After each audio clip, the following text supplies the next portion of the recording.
Hi, I'm Dustin.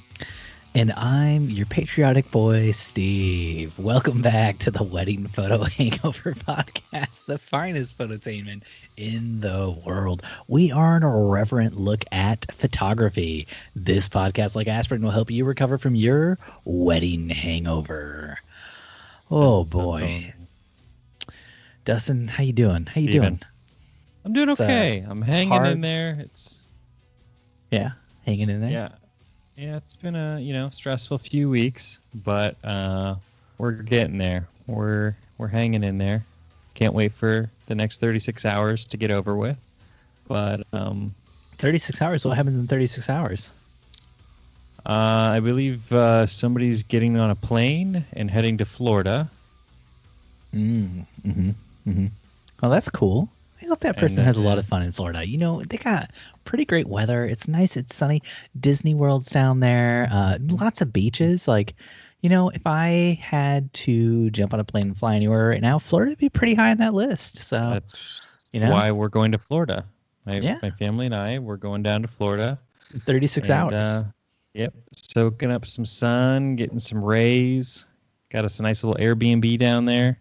I love to hear it. I'm glad you adhered to my no politics policy for this week of the podcast. Yeah. We can't afford to lose more listeners, or can we? Or can we? We love all listeners. Yeah. Especially ones who don't support treason. So, hey. Dustin. Righty. We don't have any follow-up this week. Does that feel good, man? Does that feel good? There's no garbage that we have to take out this week at all. And by garbage, I mean like things that we said that were really incorrect in our last episode, which usually one of us does more of than the other, I feel like. So does that mean everything we said in the last episode is 100% correct? I wouldn't go that far. I mean that would be the opposite of what if we don't have anything to correct, that means everything is correct.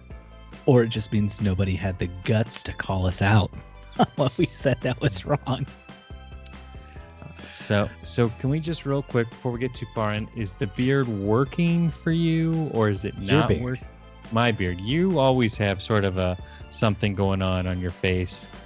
Like you know what, Dustin? I gotta say, when I look at your face right now, I think like that is a boy who's proud of himself. I might almost refer to him as a proud boy, you know? So you just got to ask yourself, do you want to look like a proud boy or do you not have pride in yourself, you know? Well, so my thought was, since I am somebody who can't grow facial hair very well, is I would just grow it excessively for a long period of time. And then once it got to a point where it resembled a beard, I would go to a barber and have him like clean it up and shape it up. But the more I look at it, for those who like tune into this on YouTube, you'll see it's just patchy as hell. I'm going to take a still frame from this, and that's going to be the cover image, so everybody will get to see your patchy as hell beard. Let me get my good side. This is not the still frame. You think I'm going to pick a still frame where you're posing? I'm just staying like this the whole relatively time. Good. Justin. That might be the nicest thing you've said to me. It's just relative in comparison to how you're going to look the rest of the episode. I mean, that's not that nice, is it? Dustin McGibbon, relatively good. As long as he's not your relative. It's good. Dustin, what are you drinking tonight? You drinking anything over there, buddy? So I am not drinking anything because I'm going to be in Florida in a few weeks, and so I'm doing like a fasting, low carb. Wait, you actually are going to Florida? Yeah. This is a podcast about honesty, Steve. I don't know why you think I belittle and befool you. Well, it's just people who are about to fly to Florida. Usually those people have like a history of lying for, say, the past 4 or 5 years. No, I don't know anything about those people, but cool. I wish I could be as tan as most people that would be going to Florida in the next 36 hours. But no, I'm trying to get into a shape that will fit back into my swimsuit. So yeah, no alcohol for me this evening because I have 36 hours to drop 5 pounds or 10. That's 5 or 10. Wow, 36 hours for that. Yeah, That's tough, bud. That's tough. I don't know if you're gonna be able to do that. yeah. They make pills now. You just take these pills and it all just melts away. That sounds very dangerous. I think they're called reverse Elsa, reverse Olaf, something like that. Reverse Olaf. Let it melt, let it melt. You're going to melt anyway. Wow. Thanks for asking, Dustin. I'm drinking a Gulo from the Wolverine State Brewing Company. That is a fine Michigan beer, you know?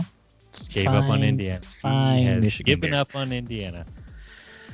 These are leftovers from Christmas. I got to drink them up because I'm supposed to be on a diet with Jen right now. Shh, don't tell her. She doesn't I'm listen. not supposed to drink alcohol for the next 22 days because of this diet that we started Same this here. morning. So, Same here. yeah. So, wink, wink.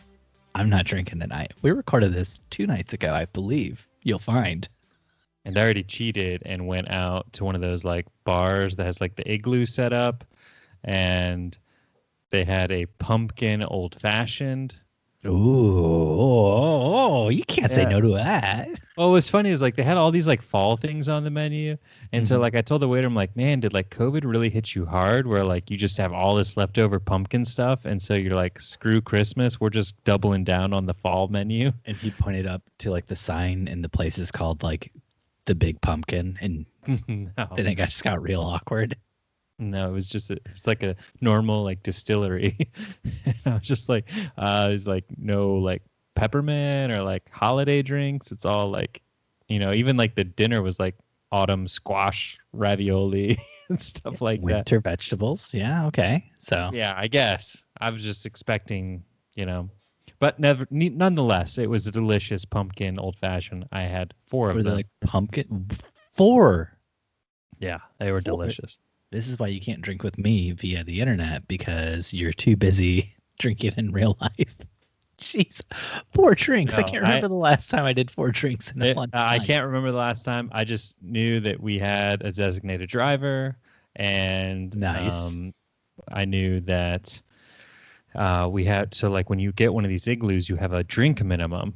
Like you have to spend so much in order to And you're like hey, have one. nobody of else these worry igloos. about that. I got the drink minimum. Well, I covered right here. was like Meet with a bunch Dustin of McKibben. people that I'd never been out with, and I was just like, celebrating like Luke's birthday with his brother and brother-in-law, and I'm just like, there might be the kind of guys who just get like 1 beer each. So I'm It's like like a big unmasked COVID super spreader party. super spreaders, woo woo.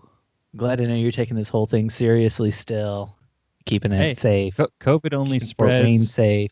COVID only spreads when you're like standing and like not at a table with drinks. That's what these bars tell me. No, I don't know. I heard reports that it could spread like if you were maybe down on the floor in the Capitol building around other people or something like that. There are different situations and scenarios where it could spread. Is it? Yeah, it's not just standing. Sometimes it's when you're laying or, wishing that you were maybe in a safer place. I And did. then I you did. get it from a Republican congressman. I mean, that's just something I've heard that could happen. I don't I know thought- how it happens for everyone else, but that's something I've heard. I thought for sure I caught it this week, though. Like for sure. You were thought I- on the floor with a Republican congressman this week. No, I was actually photographing a house, and the homeowner was following me around. I had a mask on. Homeowner did not. He's following me around with like his coffee, and he's like coughing constantly as he's following me around shooting this house, talking to me. I'm trying to be polite and talk back, but like trying to hurry through this house.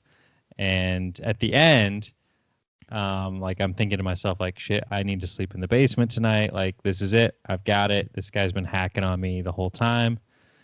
And his wife's like, oh, you've probably been wondering why my husband's been like coughing like crazy. And I'm like, COVID? And she's like, no, he had COVID back in like around Halloween, and he's just not been able to shake this like cough thing. Oh, I was really hoping she was going to say something like, he's actually testing out a new product. He's an inventor. It's called the backpack bong. Yeah, it hides really, really secretly underneath your shirt along your back, and you can just get ripped all day long. He wanted to see if you would pick up on the fact that he was just puffing cotton behind you the whole time. They're gonna say like the coffee cup bong, and it's like he's been like, taking hits off his. Why would that coffee make cup. him? Why would that make him cough? I'm trying to give a plausible reason for why he would be coughing the whole time. He's just back there like getting stoned out of his mind right behind you. Yeah, but it was And you definitely would be like, COVID be damned. Let me take a hit of that. COVID be damned. But I don't know if you and Jen ventured out at all, like to a restaurant or bar. No. I can. I can't remember the last time we went to a restaurant or bar.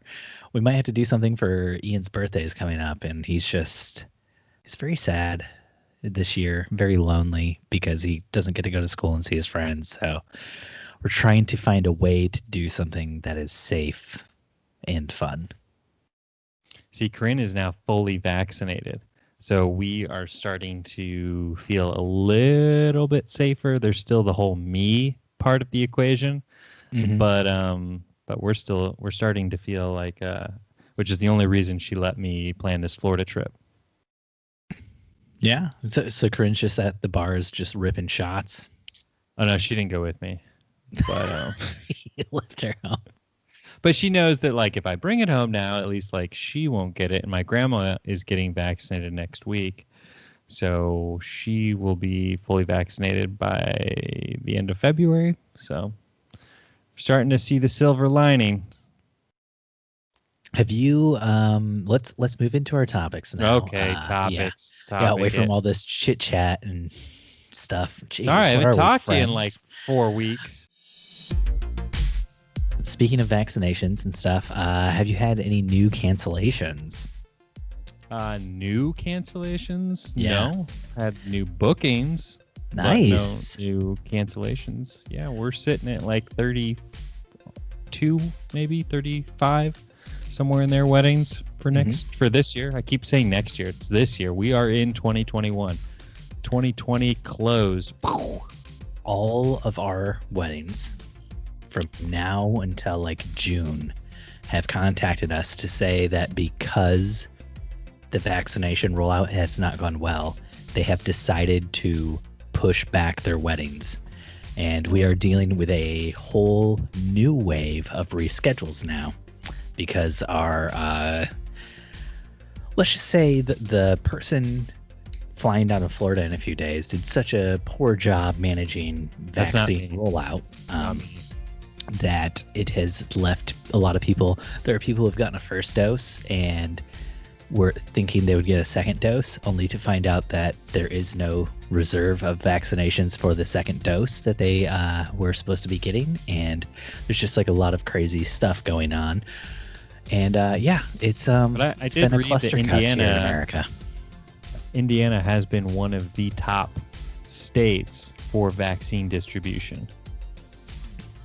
I mean, I guess maybe it's good to have a competent authoritarian in the White House alongside the incompetent authoritarian. So, for your state's benefit. Isn't it down to the Department of Health as to like how the vaccine is? We're getting down a really political rabbit hole here. Yeah. For this photography We're trying to talk podcast. about how this is affecting weddings and photography and work. I mean, we're still getting the question every client meeting, the old like, so what's your COVID policy? Like if I decide to cancel or reschedule due to my my COVID. So we just tell them, we work with you as much as we can. Obviously, we're not going to say like, well, screw you. If you book with us, we're going to screw you. So we just kind of tell them that if they decide to reschedule and we're not available, like Corinne and I will be shooting separately in order to accommodate the rescheduled date. And 'tis what it is. And so far, everybody's been totally cool with it. Nice. Is that how many you're up to with some of your couples? Like they're on like their 4-3 schedule? Yeah. At what point do you just say like, let's just fucking elope? Like, let's just like, this is God saying like maybe a 400 person reception wasn't what you needed. Yeah. I mean, we've done a few elopements. We had I've done two just recently, like end of December, beginning of January. Those were nice, man. Those were real nice. One was like a legit elopement. The couple was they're from India and they both live in Indianapolis now. I know, crazy, right? Ironic. From India to Indiana. But Best they Indian food you can find. nope. There's some okay places though. But they wanted to like go back to India for their wedding and everything, and obviously they can't because of COVID. So they decided to just elope here in Indiana before the end of the year. And so December 23rd, 2 days before Christmas, I was shooting an elopement in downtown Indy, and it was just the couple, and then their wedding celebrant, officiant, and me, and that was it. Josh Withers? No, he's in Australia. They're not letting people just like willy-nilly fly betwixt the countries right now. I thought maybe he had like a travel pass with like wedding celebrant status. They're like Trump's. Josh Withers, the Australian man who lives in Australia, which has had very few COVID cases. They're just going to be like, yeah, no, go ahead. Go to the USA. They're falling apart. Everything's terrible over there. And then come right back to Australia. Bring it back. You think that's what's going to happen, Dustin? As long as he wears a mask. Right? That solves it all. Yeah, I guess. Yeah, no, doesn't it? No? I don't know. I don't know. Oh, yeah. But Dustin, guess what camera I used for that elopement? I think you said you were shooting film, maybe like a Mamiya or a Hasselblad. No. Fuji? No, why would you say that? Leica? No, I'm leading you here, Dustin. Come on. Don't you? Definitely could not have been a Sony because you and a Sony on the pony? Yeah. No, I shot almost the entire elopement with the Sony pony. And now, ladies and gentlemen, there will be a lot of Canon gear hitting Facebook Marketplace. Yeah, and then the next elopement I did in January, I was doing video, so Sony pony all day for that one. Sony pony jabroni. No, dude, it was good. It felt good. I liked being on that pony. So what lenses are you rocking with that Sony? Just the 50 millimeter that I bought to go with it. Which one did you get? The 51? Just the 1.8. 1.8. Yeah. Ugh. It's like the worst one of the bunch. It is. Yes, it is. I agree. I didn't want to go all in. I didn't know if we were ready to like go in on Sony yet or not, and so Luke for the cheap one. Luke shoots with the 55, and yuck. They said that because like the one I have, like the 50 Zeiss is like super, like that's the best, and that one's crazy expensive. Is that the G Master or the Zeiss? I have the Zeiss. But I'm sure there is a G Master at this point, right? See, G Master has been like super slow to roll out. So like Zeiss rolled out a ton of solid glass like right out the gate, and then Sony's been like, oh, we can make some money off our own glass. Call it G Master. The Zeiss glass is Sony glass. It's native glass. Yeah. But it's like they have Zeiss lenses and G Master lenses. Like they are two different lines of lenses. Mm-hmm. The Zeiss lenses tend to be a little bit more video centric in terms of like having the declicked aperture ring on the lens. For those that are into that. Oh, baby, you know. I want to put this out there, a little PSA, because I've shot with a lot of people who shoot with Sony and have these declicked aperture rings. For those of you who don't know, that means you can like change the aperture right on the lens. And on that lens, for those of you who don't like to do that, like me, and are like old school and change the aperture, or I shouldn't say really old school, more like new school, because that's how you used to change the aperture. But like your camera body, like be able to change the aperture and the shutter speed right on the camera body.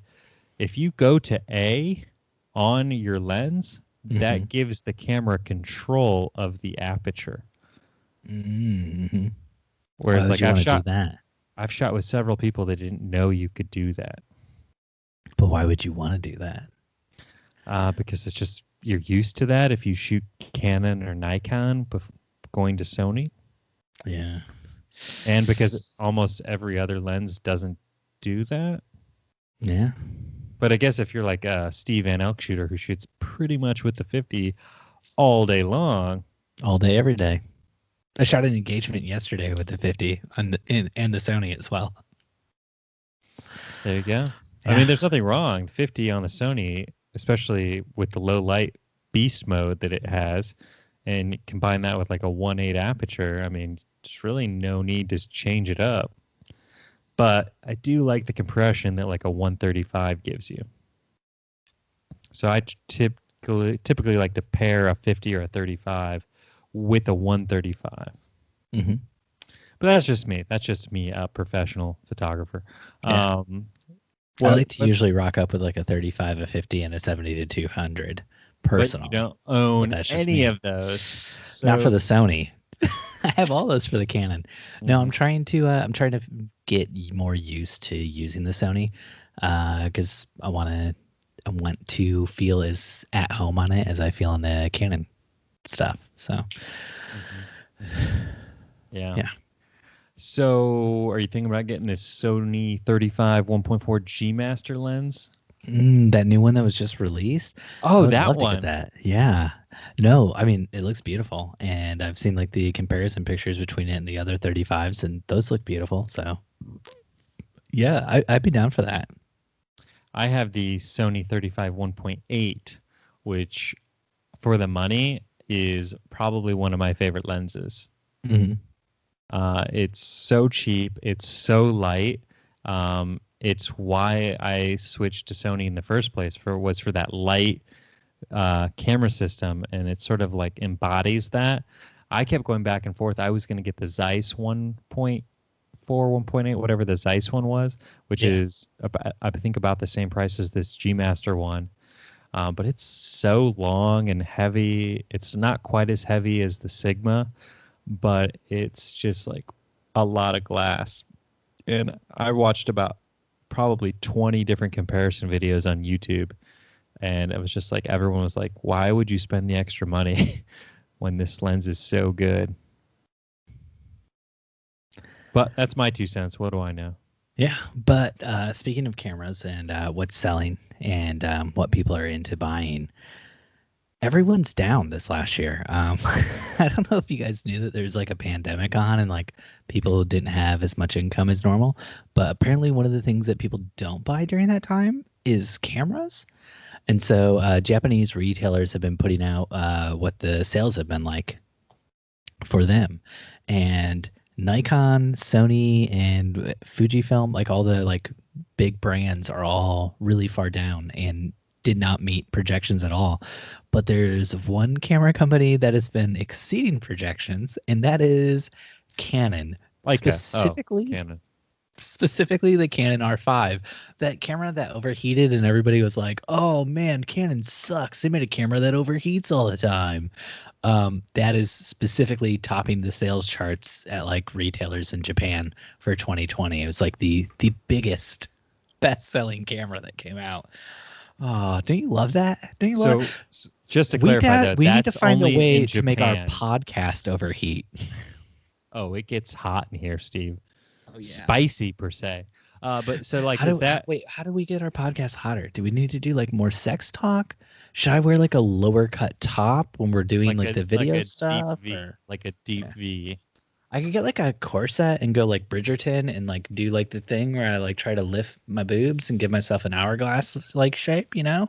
Or we could just talk like the Bridgertons, Master Van Elk. You may call me again. Never Duke again. Dustin. No. Duke Dustin of Fort Waynington. I do not like you calling me master anything. That's not great. Get over here, Stephen. I hate every bit of this. Every bit of this. So was that sales chart, was that purely on Japanese sales or was that globally? Japanese retailers.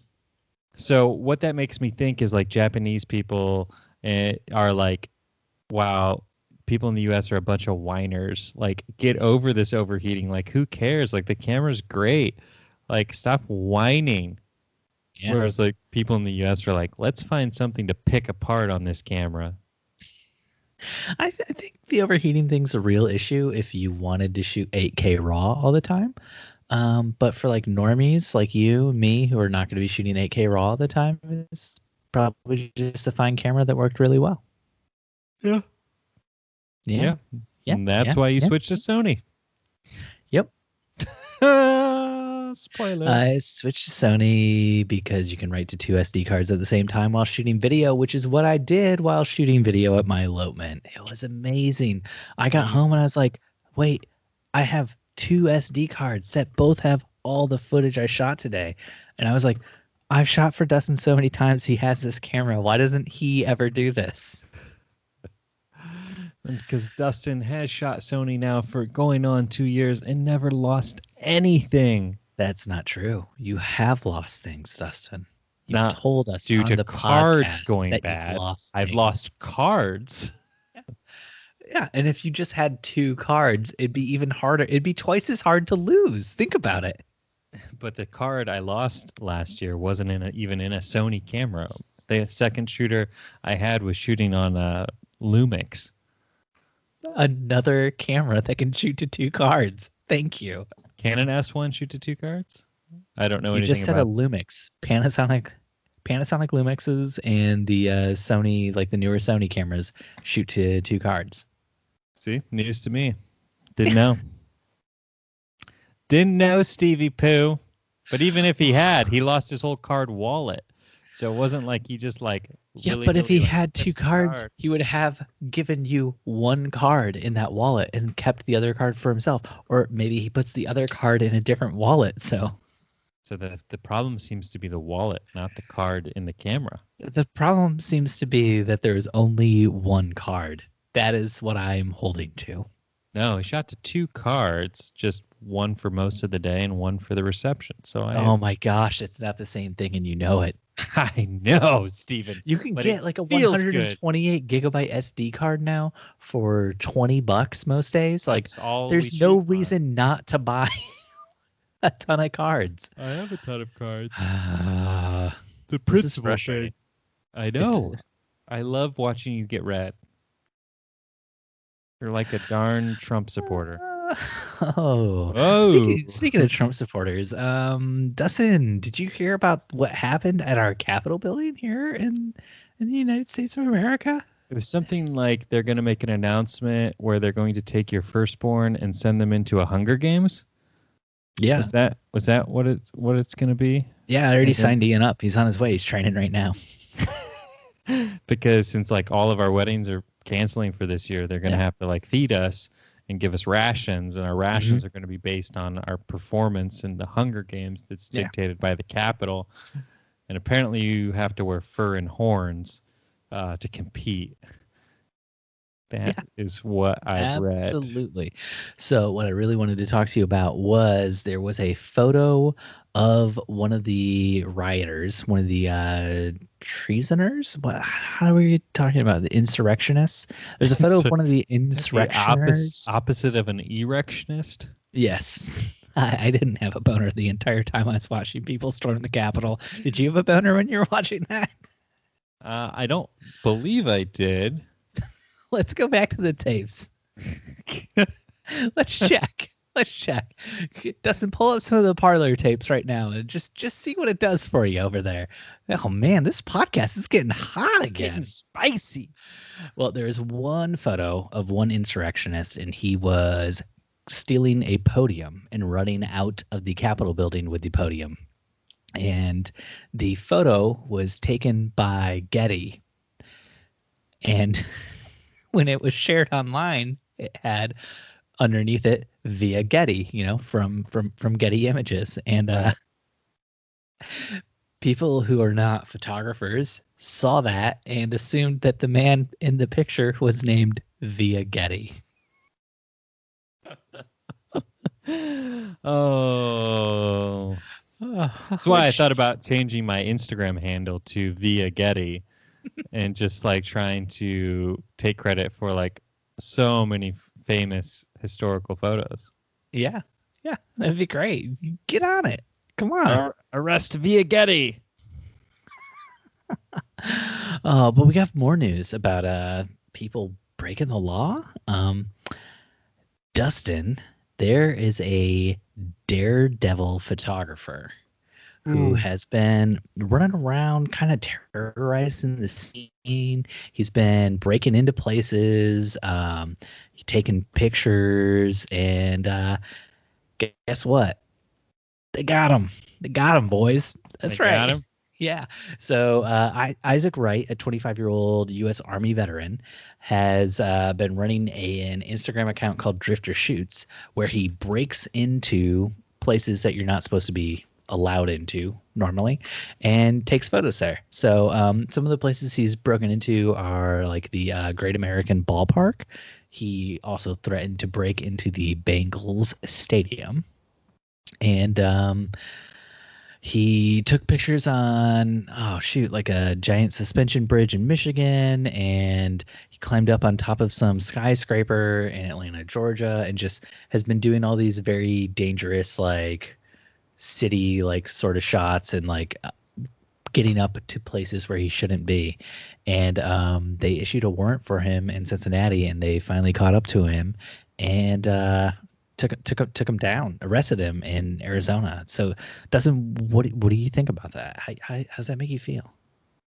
I guess I never realized he was doing this stuff illegally. I've always thought his photos were like super like nauseatingly cool. I think there's like also somebody in like Russia or something that does something. This is a trend. People do this like all over. Yeah, I've seen like a few different like thrill seekers doing this, but I didn't realize we had like a Midwest. Of course, of all the ones to get caught, it would be this like Midwestern guy. Yeah. It just goes to show you like what people will go to for an Instagram like. This has to be one of the people that like shit the bed when Instagram's like, so getting rid of the like counter is like, no, I literally almost kill myself for these likes. He's like, I'm switching to TikTok. Yeah. So apparently he was discharged from the U.S. Army from the SEER school, which stands for Survival, Evasion, Resistance, and Escape. And he's been on the run for a month now since being identified. And when police caught him in Arizona, they surrounded his car with rifles and handguns drawn. And a police helicopter was circling overhead. All because he took photos in places where he shouldn't have been. They charged him with burglary, but it doesn't ever say that he stole anything. I thought burglary, you had to steal stuff, but they charged him with burglary and trespassing. I could see the trespassing, but what would be funny is if the truth comes out that really all of this shit is like done on a green screen. And he's actually just like buying like these stock photos of like cityscapes and stuff, and like he's a mad Photoshop wizard. Mm-hmm. I love that your mind is immediately going to, how can we keep this man out of jail? This man who is breaking the law. Well, I mean, needless to say, that's what I would do if I was his attorney. Yeah. If I was caught evading the police for a month, I would just say, I was evading you, police officers, because I green screened all this. I didn't actually do these things. But I couldn't let my followers know that. Remind me if I'm ever captured by the police to never ask for your legal advice, Dustin. If you're caught by the police, the first thing you should do is call me for my advice. So you could record it and release it on this podcast. Because you would be the kind of guy that's like, no, I don't need an attorney. I feel like the police have my best interest at heart. They definitely want to see me, set free if they made a mistake. Don't they? Do they? We'll post a link to the story. It's on Petapixel and Fstoppers and a few other places, but they got like links to his Instagram. It really, they are spectacular photos that he was taking at all these different places, which we don't condone in any way, shape, or form because it was illegal, but they're really cool. They're pretty cool. Dustin, on that note, Clubhouse? we need to head on over. Oh, you want to talk about Clubhouse? Clubhouse? Okay. I just joined. Finally, tell me, what are your thoughts about Clubhouse, the new social media app that everybody want to get a piece of? So, famous photographer Steven Van Elk finally invites me to the most prestigious, not prestigious, secretive, mysterious, elusive app, social media app in the world called Clubhouse. And I wanted nothing to do with this.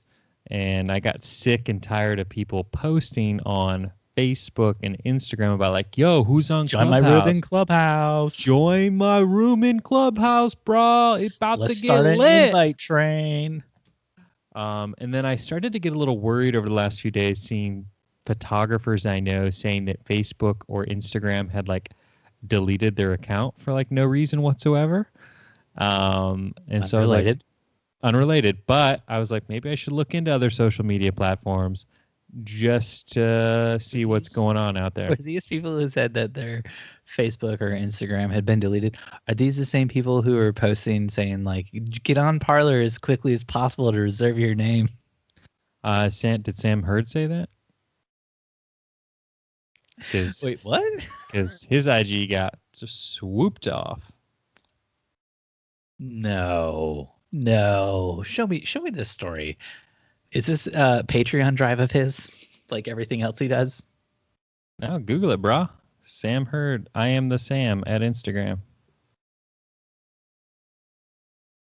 He be gone. Wow.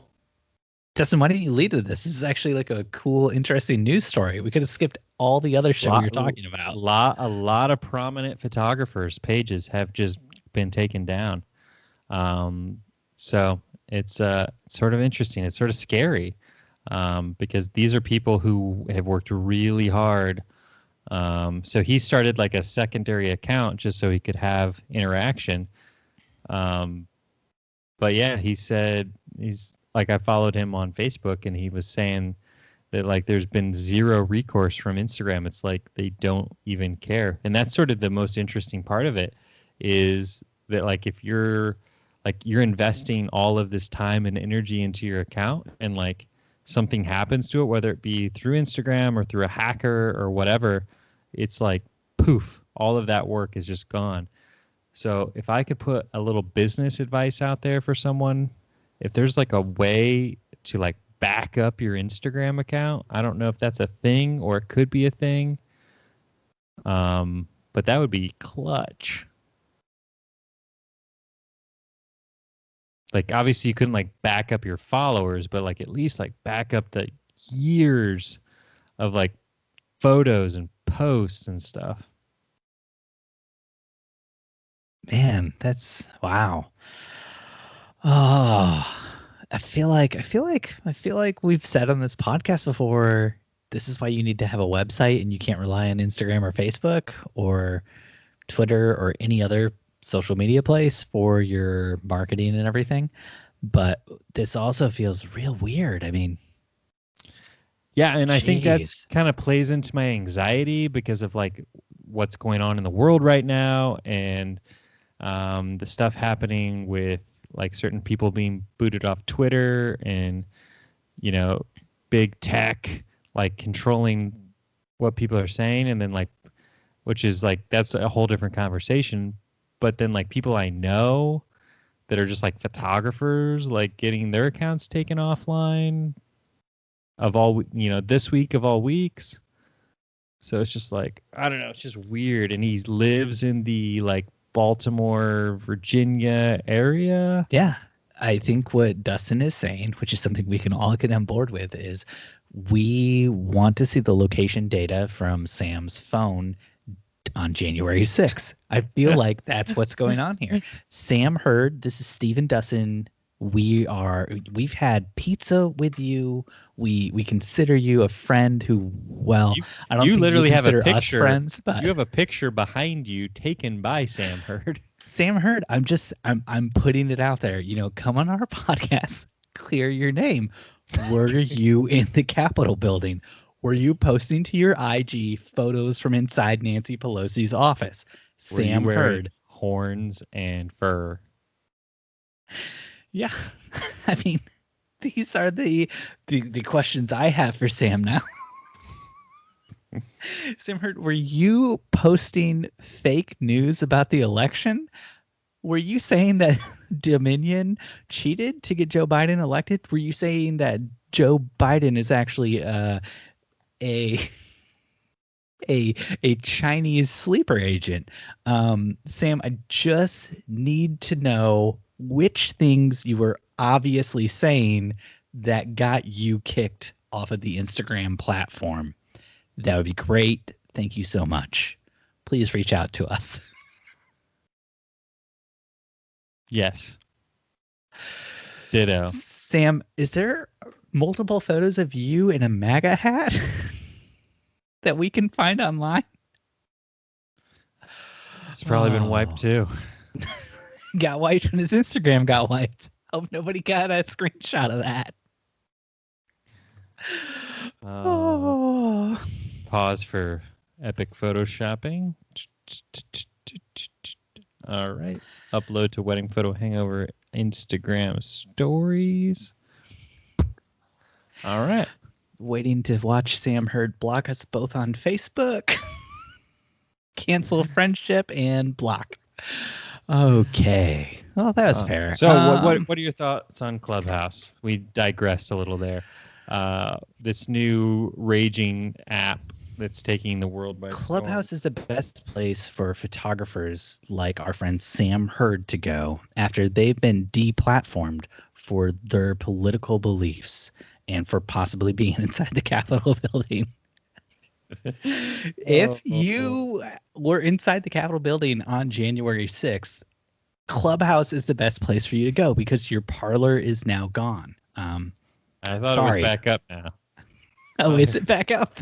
I thought I heard they Oh, moved. yeah, you're right. It is back up, and it's now on the same servers as a bunch of terrorist organizations' websites. So, Nope, yeah. Just kidding. It's back down. They didn't like the press that they're on the same. They were being hosted by the same people who host Hamas. Oh, is Clubhouse on there yet?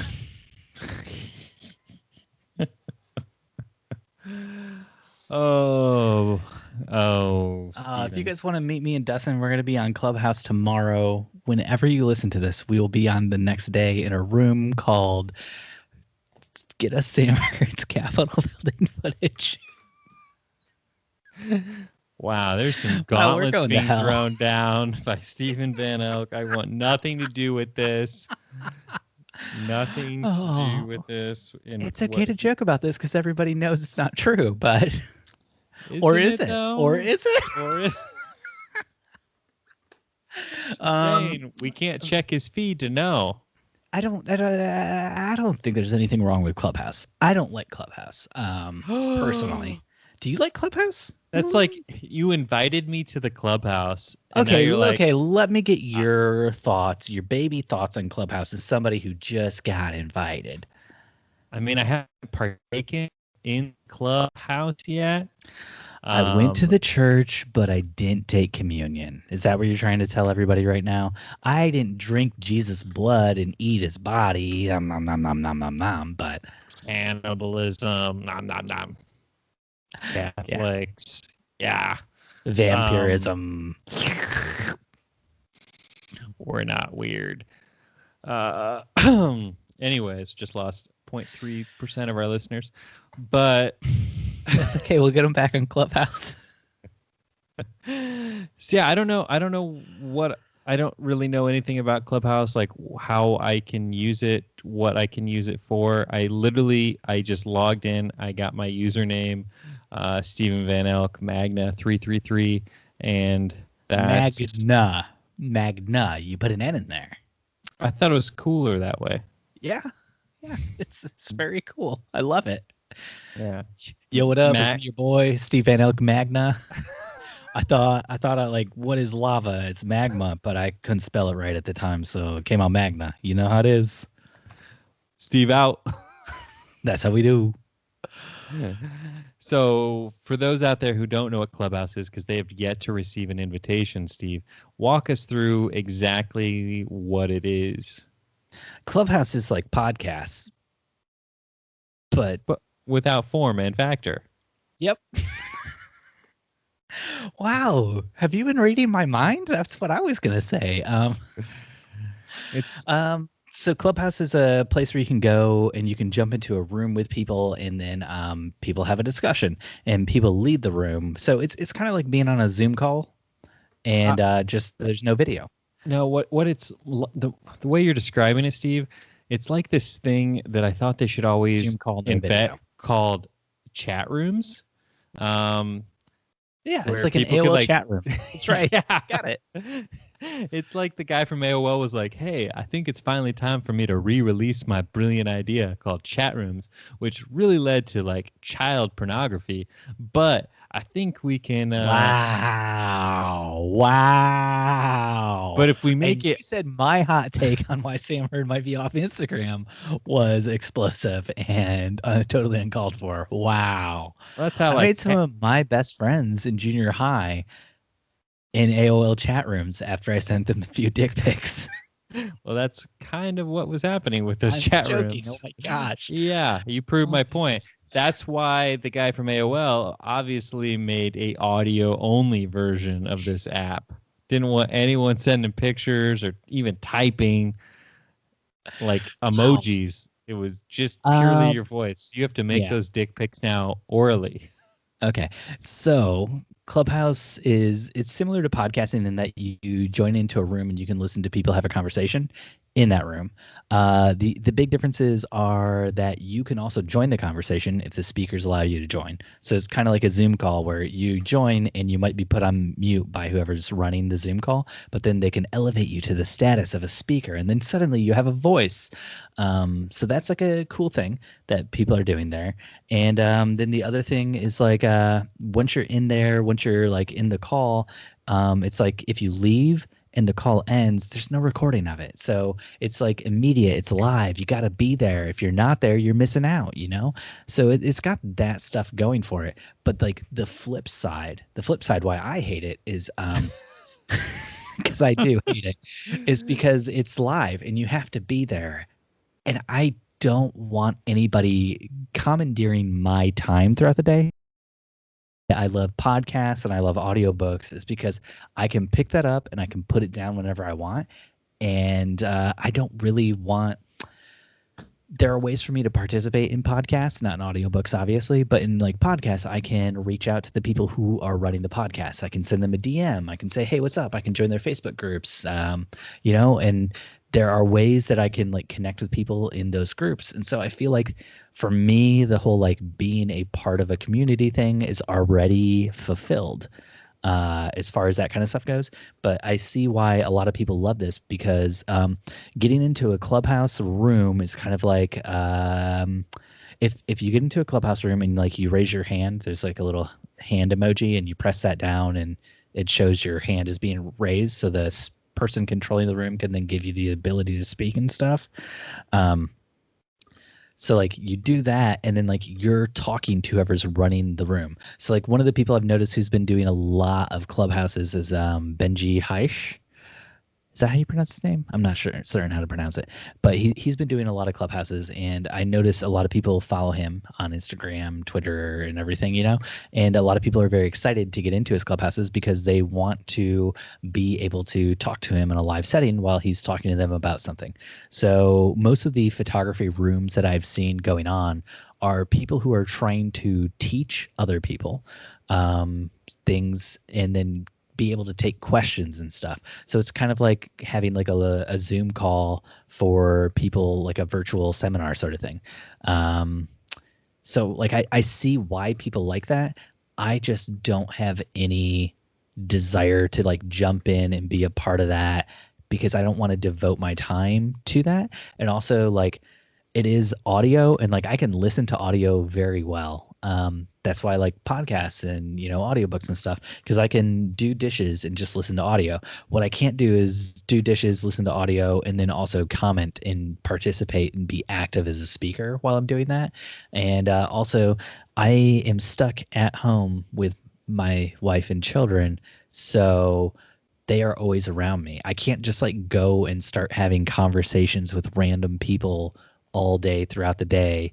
And also it's super hard to like jump into like a live thing if I'm trying to do work or like if I'm editing or anything like that, because the cognitive power it takes, because I know that I can't rewind and listen back to things. Like I have to be there and I have to be present in order to get anything from it. So it demands a lot of my attention, and I just don't want to give it all of that attention. So that's why I don't like it. But it's perfectly fine and reasonable for other people to like it and to get a lot out of it. The question is, I just learned this week that people make money on TikTok.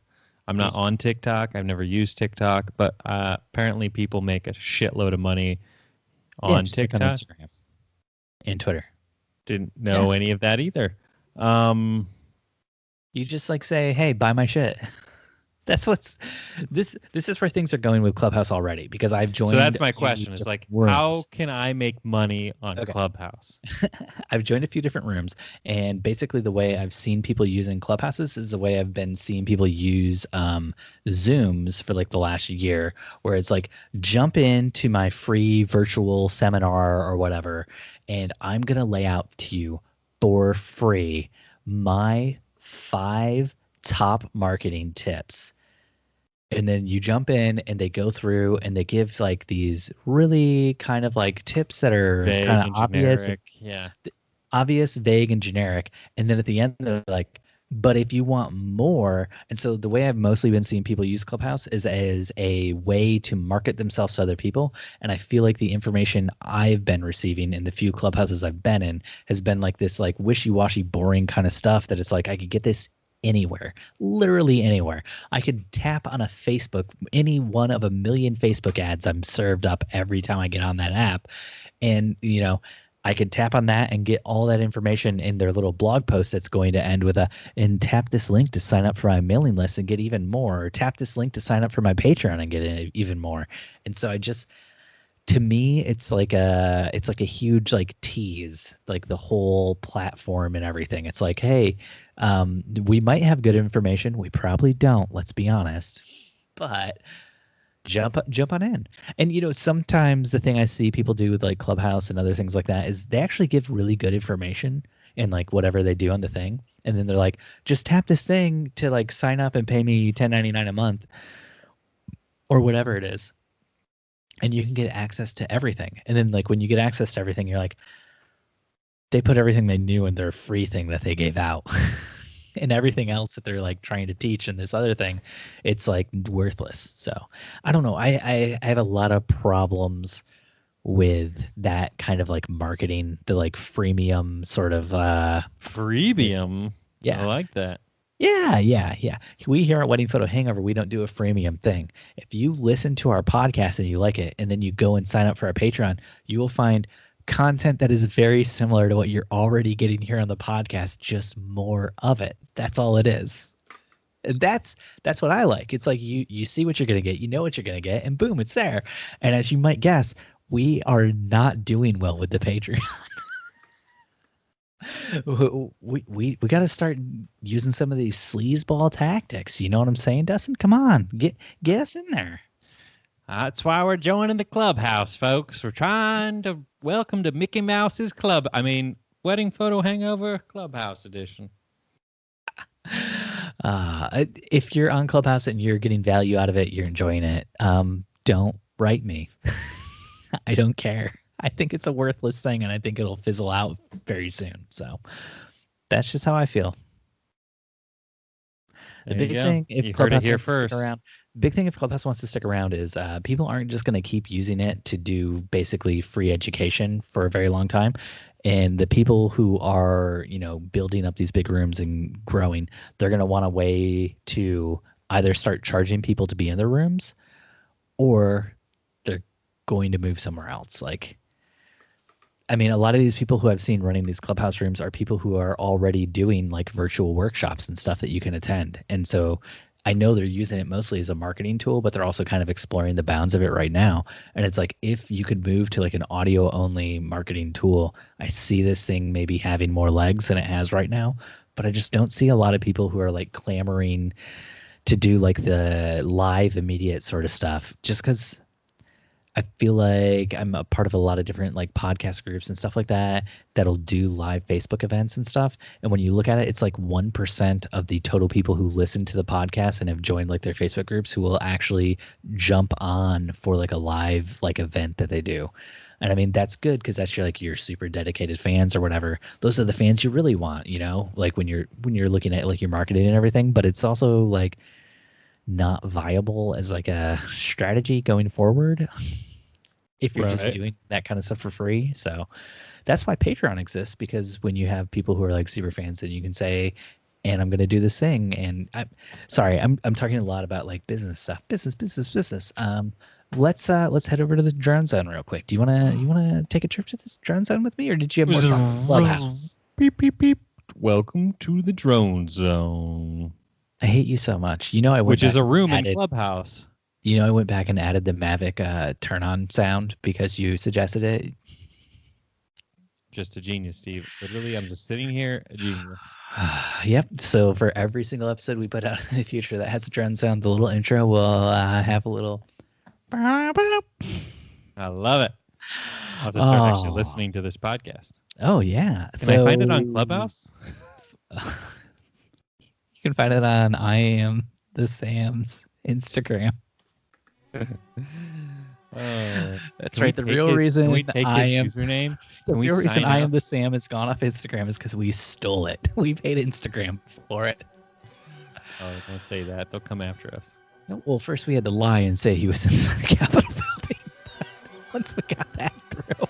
So without further ado, let's cross over into the drone zone.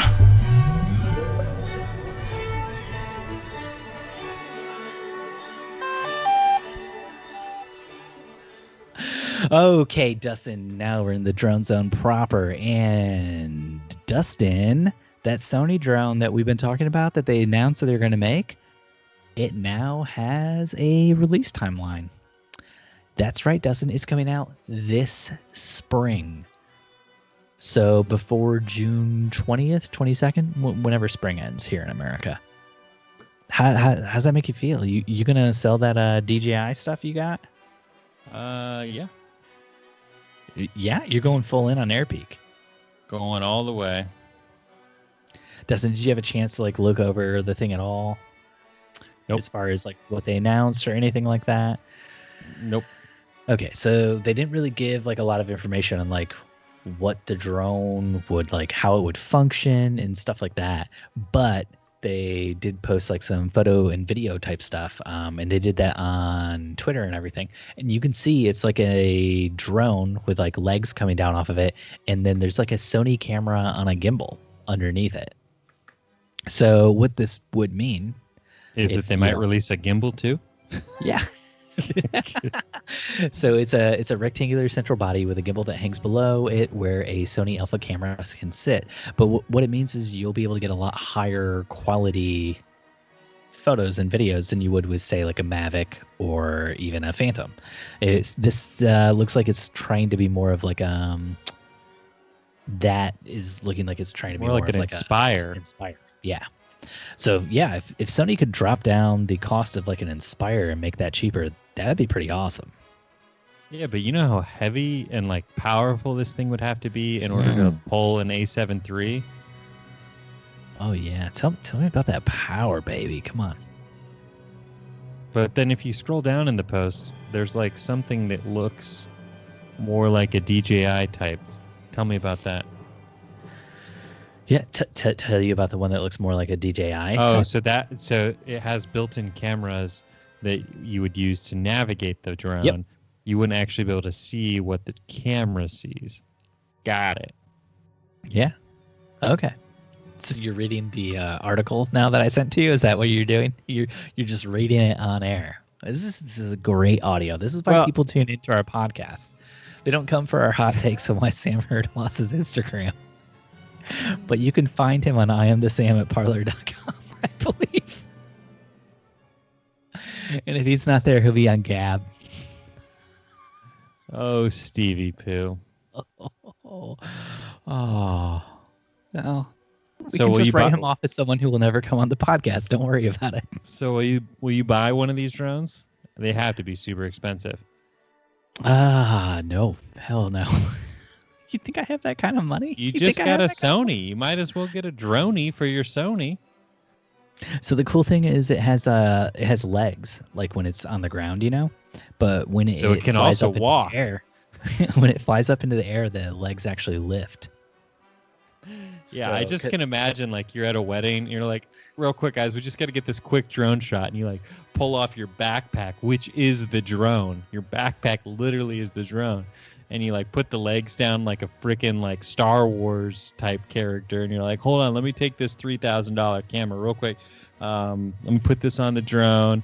We're gonna just throw this thing up that looks like it could be a militarized death machine, and just kind of walk through this narrow alley. Oh, you can't hear me over this giant drone? I don't know. I don't think this is gonna fly the way, at least not for like consumer like wedding and like the kind of films we make. I could see like commercial people being like all over this, but that's like such a small percentage of the market. Yeah. I mean, it's the same reason why wedding photographers don't use professional cameras. Yeah. That's why we're all on point and shoots. Yeah. I know. Yeah. For reals. Yeah, because no professional professional wedding photographer would ever want professional gear. So yeah. I know. They did not list a price, but I mean, based on the design of this thing, it's got to be expensive, right? It's got to be. It's got to be it's like got a Inspire gimbal. levels. It's expensive. I mean, the batteries alone are probably going to be like $200 a pop for the batteries. Probably But, even have batteries. looking at the Probably design a- of the thing, that square box thing on top, that's got to just be a battery, right? You just that's what I'm that saying. whole thing's a battery. You just press like two buttons on the side and it pops right off, and you put a new one on. Well, unless it's like a couple of mice that are like running on a wheel. And for people who are just listening, who aren't going to check this out, the thing that I'm saying might be the battery, like the square boxy thing on top. It's like twice as big as the Sony Alpha camera they have below. It's very large. Just picture like when you watch The Mandalorian and he's got that backpack that's like a jetpack. That's what this looks like. Yeah. Huge. All right, Dustin, we should do some Q&A. We've been going pretty long. It's been so long since we talked, but it's also been so nice to talk. I love you. It's like a bearded dragon. Let's do some Q&A. But Steve. From Peter Foot and our very own Facebook group. So we decided we would rebrand for 2021 and try and hit a market with a higher budget. Any tips or advice would be greatly appreciated. Indulgence Weddings, Indulgence Boudoir are the brand like markets that they're going. Those are their marketing names from Peter Foot. Peter Foot's an Australian, so. Gotcha. So Peter, here in Indiana, middle of the U.S. somewhere. Good day, mate. Where we live, the word indulgence typically is referred to like food. So like when I think of like indulgence, I'm like thinking like chocolate, peanut butter combined together to make a Reese-ly delicely Reese cup in my belly. Get in my belly, Peter. Anyway, I'm thinking like it's a wedding that I just want to smear all over my body, you know? I just want to open that cream up and I just want to lubricate and indulge in all of the essence of Peter Foot. Sorry, I digress. Wow, But the podcast is getting hot. Oh, woo! Damn it down, Steven. Give me some sweet tea. Yeah, I don't know if indulgence wedding would be the direction I would go. I think you can have a high-end look and feel without using like a high-end type name in your branding, because then it starts to look and feel generic in my mind. Whereas if you were like Fute Weddings and like all of your type and your website all like spoke to a sort of classy, like look at high-end restaurants and high-end hotels and kind of like mirror what they're doing with what you're doing and go that route. You don't see hotels going like Indulgence Hotels and Suites. Yeah. Indulgence 8. We only have 8 rooms.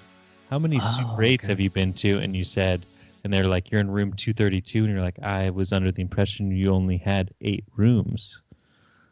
I want one of the Super 8s. There are 8 super rooms in the Super 8. The rest are garbage. I want one of these Super 8 rooms. Forget the rest. Exactly. You are founded on 8 rooms. Give me one of the super ones. The Super 8 rooms make up the cornerstones of this hotel building, motel building, whatever. I demand the cornerstone.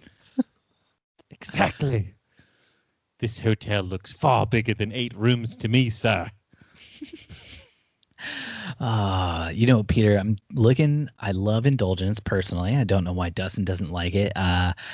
But if you wanted to take Dustin's advice and maybe look for like a different name, I did hear I Am the Sam is available on Instagram, and that sticks with starting with an I. So down on this. Committed to the bit. You are committed to the bit. Yeah, I commit. I commit to the bit. The bit, and I commit. Don't lose your shit. Don't throw a fit. I commit. Be the true test of if Sam listens, which we all know he doesn't.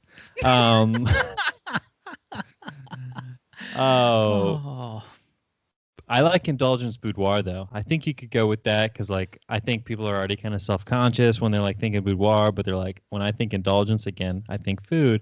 So I'm like, oh, he's okay if I indulged at that buffet last week because that's what his brand is all about with the Indulgence Boudoir, where we eat you. We eat you. Oh, yes. sorry. I'm sorry. Did I say I Am the Sam was what you should go with? I misspoke. You should go with Army Hammer. Weddings and Army Hammer Boudoir. He's a cannibal, Dustin. Do you not read the gossip rags? I don't follow cannibals on Twitter, Steve, so I'm a little out of the loop on the local cannibalism rag. He has been sending DMs to women on Instagram saying things like, look, I would indulge on you. I want to take a bite out of your arm. Or I'm thinking about cutting off one of your toes and stuff like that. Like just real horrible stuff. But really leaning into like the I want to taste you, drink your blood, and eat you. Like we were talking about earlier with the church stuff. Think about it. Indulge in the blood of your lovers with Army Hammer Boudoir.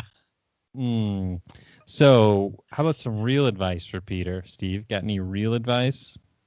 I actually, like I said earlier, I like Indulgence Weddings. I like Indulgence Boudoir. I feel like Indulgence as a brand works better for boudoir because, as Dustin was saying, Indulgence kind of makes it feel like you're giving yourself a treat or something that you shouldn't normally have. And I think most people relate Indulgence with food, like Dustin was saying, or with sex. And while I know a lot of people say boudoir isn't about, sex, it's about making women feel better about themselves and feel beautiful and stuff. Let's just say from a middle-aged white man. Boudoir is about being sexy too. That's part of it. So I feel like Indulgence Boudoir really works really well. I like that a lot. Indulgence Weddings, I don't feel like works as well, but if you're keeping your branding consistent across the two brands, I think it's good enough. Why not just have one brand and call it The Indulgence Weddings and Boudoir? No, just call it The Indulgence, and then people will be like, is it a strip club? Is it a Click the link to find out. Boom, SEO gold. Oh, that's bad advice. Howie from a random Facebook group did ask this. I accidentally offended a professional photographer by one of my posts. Whoa, hold the presses. Howie, did you possibly insinuate that Sam Hurd was in the Capitol building? Howie is not a pseudonym for Stephen Van Elk. Okay, sorry, my bad. I accidentally offended a professional photographer by one of my posts where I said I didn't charge for my creative stuff, which is me shooting friends and being creative. I don't shoot weddings because a lot of my friends are wedding photographers, and it's how they make a living. I don't shoot portraits because I have friends who make a living doing that. Just trying to be respectful to the people and how they make a living. I shoot some commercial work in London and charge for that, but already see I might offend photographers in London. So here's a thought to think about. Should all hobby photographers be shot in their bodies, be displayed outside the town gates as a warning to others from picking up a camera? Yes. The answer is yes. I like that we did an Australian question and now a UK question, and like the amount of accent I was expecting to get from you by putting those two questions first in our Q&A, you really haven't lived up to it. I was expecting so much more accent. I accidentally offended a professional photographer. Okay, no, let's just stop by there. one of my Let's posts. address the question, okay? Let's address the question. Please, Steve, address the question. I think that, yeah, all photographers should be shot, all hobby photographers, and their bodies be displayed outside the town gates as a warning to keep others from picking up a camera. I think that is a reasonable conclusion for Howie to come to, because And we need what to Steve's protect trying to say how he makes the monies right now. Is metaphorically shot by taking down their Instagram account, like the biggest hobbyist. I am Sam Hurd.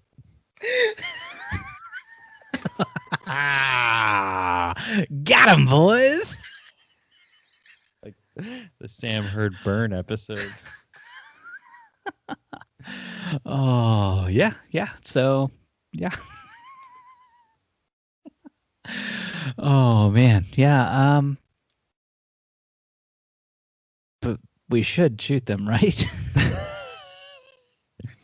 Like, it's just how is this a question? So the question is, how he takes some hobby photos that apparently come across creative and people like them, and obviously they're decent because he does commercial work in London and he charges for that.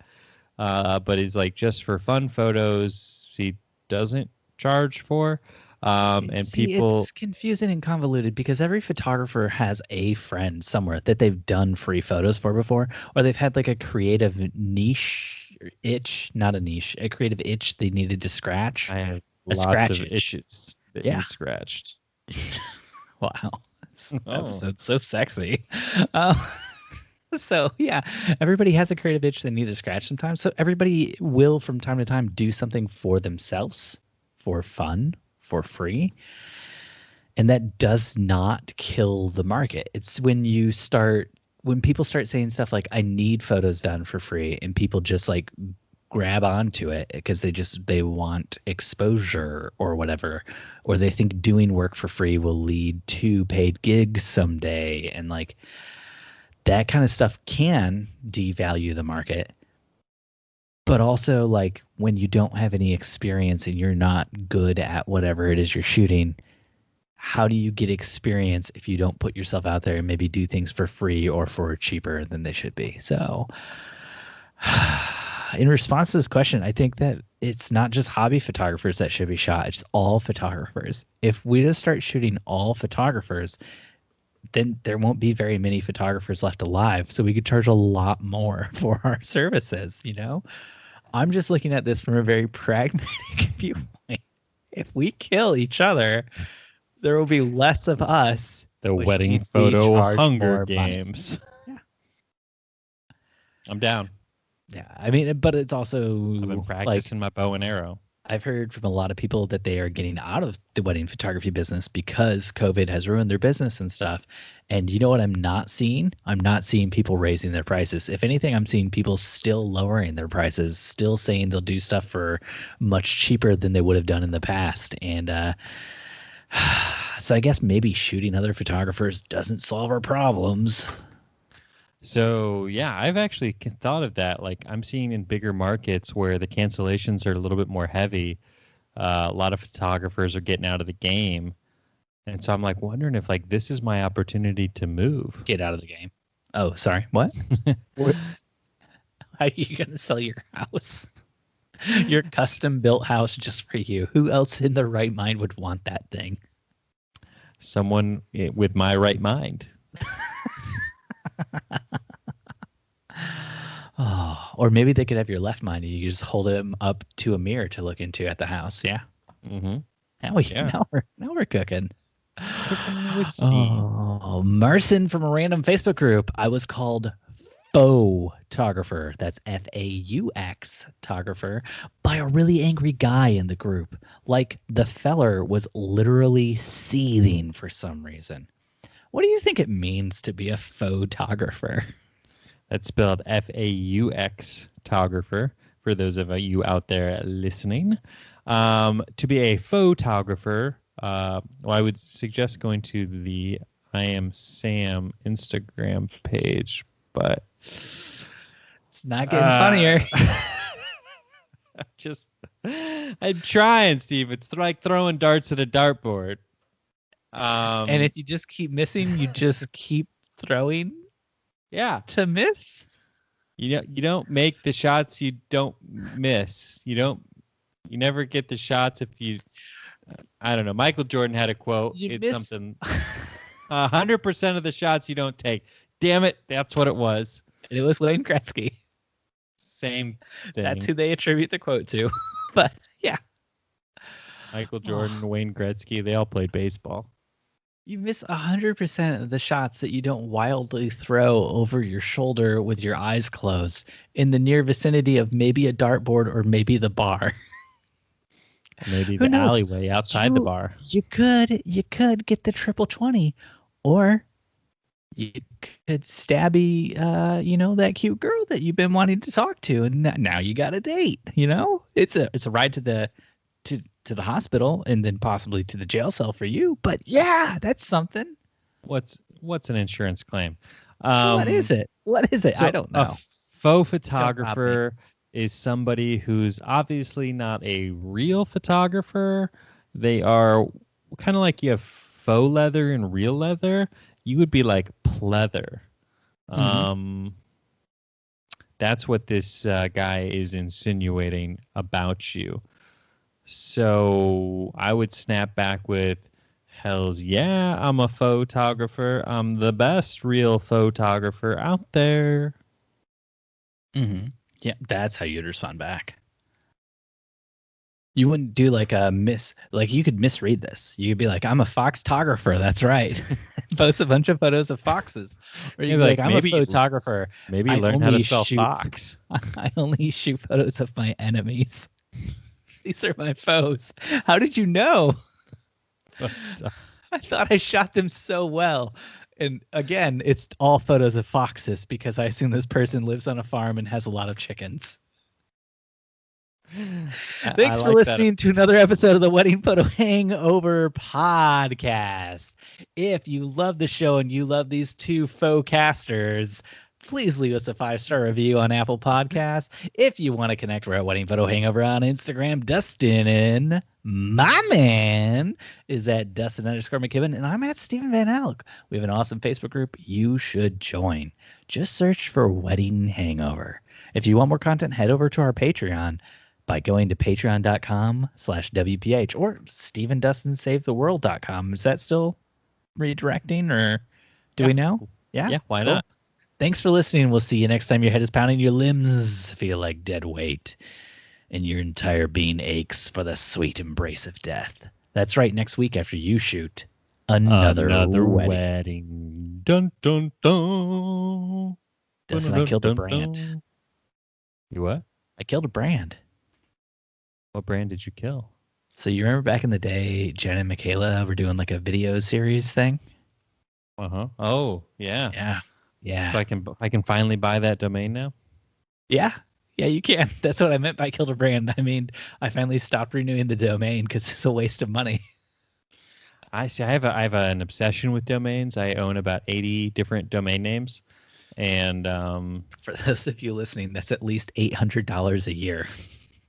I auto renew those suckers every single year. Yeah, it's like I'm gonna save myself the $11.99 this year and not re-up that domain that we're not using and haven't used in a very long time. I loved that concept. I really felt like those girls could have done something great with that. Time. I mean, they stopped doing it because they both, were gonna have babies and stuff, and they just ran out of time. It's hard, Yeah. man. It's hard. know. It's hard when you live like at the time we also lived like an hour away from Michaela, and it's just like how do you get together to shoot, and then you have to have the two people who are in the shot and also me, the third person who's doing video, or that one time when you came and did video, and like it's just a lot of work, man. Oh, I know, baby. I mean, we barely keep it together, and we're doing a virtual podcast. Yeah. A virtual podcast. I mean, we're not podcasting together at the same time. We each record independently off of a script of what the other one said, and then we put them That's together. why it's always so well put together when our listeners listen. They're like, wow, it really sounds like this is scripted and well written and thought out ahead of time. Like, Mhm. I totally bought into it when Dustin did that, like, 500th I am the Sam joke, and then Steve made fun of him for trying to push the joke when it was dead and should have been dead for a while because Steve felt like he'd already pushed it way too hard and way too far. Mm-hmm. And they just assume Steve is the writer for the show, so he clearly wrote the joke for Dustin to butcher so that he could then later make fun of Dustin in the script. And Dustin wouldn't know this because he doesn't read the scripts ahead of time. Yeah, it's perfect. Yeah, Yeah, that's exactly so how it good. works. So Dustin good. actually doesn't even listen to me while he's recording because I record Mhm. my bits first, and I just tell Dustin, like, you have 15 seconds to get in these words I wrote out for you, and then he records those bits on his own. And he doesn't even like do any of the hard work. He just puts it on mute when I'm supposed to be talking, and then unmutes for himself to talk so he can hear himself through his own headphones. He loves that sound. And then It's as a soon good as he's sound. done, It's a great boom, sound. back on mute again. It's like velvet. Yeah, it is. So what's new with you, Steve? What are you watching? What are you reading? What are you looking at? What are you doing? You're obviously not working. Yeah, no, I'm not working. That's right. No, I got tons of stuff I'm trying to edit and get out, mostly videos.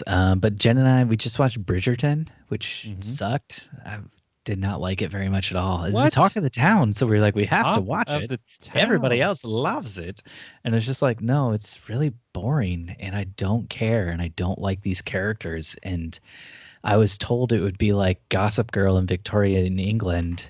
That's And I was like, exactly what sounds it's like. cool. And then I watched it and I was like, oh man, this really doesn't work. I guess I was barely into Gossip Girl. So I guess that maybe should have been a selling point for me. We enjoyed it. My wife really likes period piece movies and shows, so she really liked it. Just sex episodes. That's what I like. She's not really into that. But I found it fascinating that Shonda kind of crafted this sort of rewriting of history to change Black history, if you will. Mm-hmm. And I thought that was really cool, to kind of showing like what could have been had we not had like scum around back then that treated people unfairly. Yeah.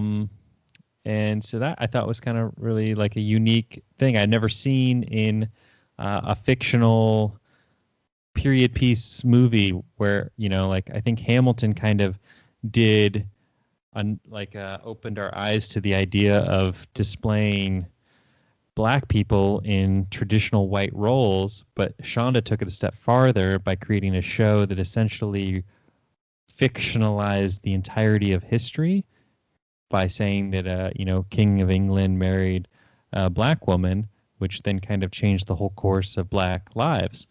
And I mean, it's such a subplot and such a sort of insignificant element that's sort of like, but so at the same time, such like a big part of the show. It's just kind of cool. That sort of like underlying elements like that are in the show. Yeah. But all Steve saw was like sex and lies, like gossip. Not really into that. Yeah, no, I'm not really into that kind of stuff. Except the Queen's wigs. Oh my gosh, the wigs were fantastic. I could watch the Queen just like show up in different wigs all day long. That character was aces. Yeah, the guy who plays the Duke. I really enjoyed him in the show he was in prior to this, which was a legal show on, I think, like Fox or ABC, where he was like this district attorney. And I'm assuming that show must have got canceled, being that he's now in this show. Mm-hmm. But I thought he was the phenomenal, like, he's got like that really fast-paced dialogue thing down. Yeah. He's really good at that. Reminded me of somebody who would be really good in like West Wing. That's another show that it just boring, bro. You don't like West Wing? No, it's boring. What? Like first season of West Wing's good, and then like what is the second season with the assassination attempt, and it's just like everything just felt downhill after that, and I was just like, I don't care anymore. I'd watch the first season again. I don't care about any of the rest of it. And then what's his face? Rob Lowe left, and it was just like, hey. Turns out I only really cared about his character. The rest of them, not so much. I like the bald guy. The bald guy's pretty great. He's like grumpy the whole time, and yeah. I don't know. I think West Wing definitely on my top 10 like best shows of all time. West Wing. Mm-hmm. Have you heard of like, I don't know, comedies? Yeah, there's comedies on my list too. But West Wing, as far as political dramas go. Oh, as far as political dramas go, because name one other political drama. Scandal, I guess I would call that a political drama. But then they have to like add all this. I saw you reaching for what you really wanted to say, but you feel like you can't say anymore. What's that? Because of the scumbag who was the star of that show. Celebrity it's a house Apprentice? of maybe cards or something. House of Cards? Yeah. We're watching the new season right now on CNN. Oh, Veep. Now there's a political show I could get behind. Never could really get behind Veep. Veep is so good. I think it's because good. I can't get past Elaine. Like, I was just such a big Seinfeld fan that like seeing her, seeing her in any other role is hard for me. Like, it was hard for me to get behind Tony Hale because like I was such a big Arrested Development fan. I never watched Arrested But then I was like, Development. oh wait, he's just playing basically the same character. Okay, that's cool. And everything. It's a very funny character. I like it a lot. Yeah. Oh. Now, are you watching anything else? What else have you gotten your grubby little mitts into besides Bridgerton? I just started Blacklist. Oh yeah, I've heard that's good. I watched it like many moons ago when it first came on, and then it was like one of those shows Corinne and I watched together before we had kids, and then we had kids, and then we kind of stopped watching it. We got like a couple seasons behind, and then I was just like, you know what, screw it. I'm sure he's her dad. Like, the whole show is just, like, come on, he's got to be her dad. Like, this is ridiculous. Like, literally the entire plot line is like, who is he? Like, it's got to be your dad. So finally, like, the curiosity got to me the other night, and I was like, all right, Netflix keeps trying to suggest it to me, so I'm gonna watch it and see if, spoiler alert, he's her dad. So we'll see. I'll let you know. You're gonna spoil this show for me. Yeah, exactly. What's the name of the show again? Blacklist. Okay, yeah. With James Spader, right? Yep. Oh, he does have a very, very... He's like an good older voice. Stephen Van Elk. Yeah. No, I wouldn't say that. No, he's I like him as an actor. Remember when he was on The Office? I never watched The Office. Wow. Mm-hmm. Wow. I know. Hot take. Never watched Parks and Rec. Want me to go on? Do you want me to go on? Never watched. Wait for it. Never watched Community. Whoa. I gotta go. Bye. Whoa.